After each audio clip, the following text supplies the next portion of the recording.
Sans plus tarder, nous rejoignons Yaya Boudani, notre correspondant à Ouagadougou. Yaya, vous suivez les événements depuis hier au Burkina Faso, des mutineries dans plusieurs casernes, et tout semble s'être accéléré ces dernières heures. Plusieurs sources vous assurent que le président Roch Marc Christian Kaboré a été arrêté.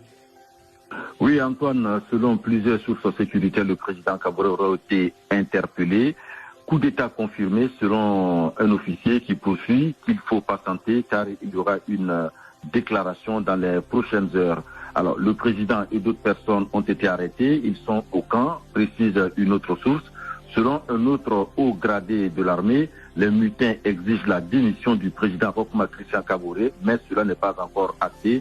Alors, durant toute la nuit, des tirs ont été entendus dans un camp à proximité du lieu de résidence du président. Les habitants ont même fait cas de tirs non loin du domicile du président Kaboré. Alors, c'est un calme précaire en ce moment sur la ville de Ouagadougou et tout le monde attend d'un instant à l'autre, en tout cas, la première sortie de ces soldats mutins suite à cette nuit agitée. Oui, Yaya Boudani, on suit évidemment la situation au Burkina Faso avec vous. On le rappelle, selon vos informations, le président Roch Marc Christian Kaboré a été arrêté, conduit dans un camp militaire de Ouagadougou. Monsieur, bonjour. Merci de vous informer sur la RTB. Après le mouvement d'humeur des soldats hier dans plusieurs casernes, la situation a connu une évolution dans la nuit. Des tirs ont encore été entendus de la capitale. C'est un calme précaire qui règne ce matin. Aucune déclaration officielle, rien de précis non plus concernant le président du Faso. C'est dans cette ambiance que les habitants de Ouagadougou se sont réveillés ce matin. Même si les citoyens vaquent à leurs occupations, plusieurs commerces préfèrent jouer la carte de la prudence en fermant leurs portes. Ils sont donc nombreux à se poser des questions. Constat de l'ambiance dans la capitale avec Sébastien Zongo, Isia Kanana, Gérard Somé et Rasmani Zondi.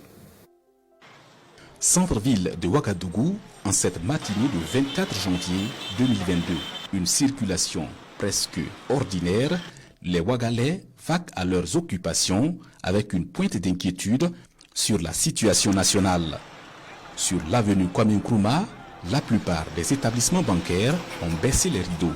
Même constat ici au grand marché de la capitale burkinabé. Voilà, donc le marché est fermé. Bon, on est là depuis lors, là, on ne sait pas pourquoi on a fermé. Bon, je pense que c'est parce que nous aussi on a attendu des trucs voilà, qui se passent en bas. Bon, on ne sait pas c'est quoi. Non, ce n'est pas la peur. C'est comme d'habitude, chaque fin du mois, on est obligé, bon, on vient toucher pour alimenter la famille, c'est tout.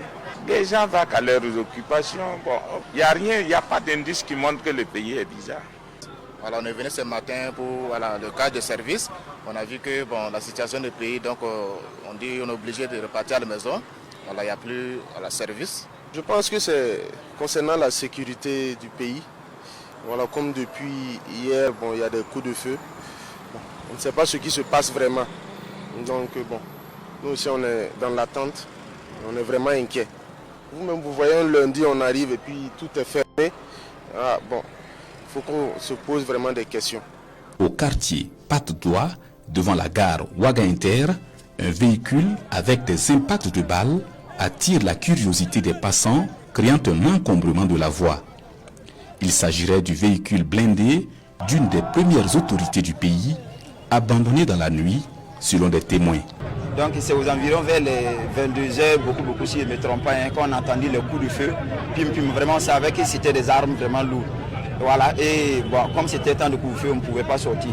Donc ce matin-là, quand on est sorti, et puis on voit que les gens sont groupés et il y avait 3 véhicules. Et on voit que non, les véhicules ont pris des balles. Voilà, même si ce n'est pas rentré en tout cas, parce que c'est des véhicules bien blindés. La plupart des citoyens rencontrés sont pleins d'interrogations et dans l'attente de déclarations officielles.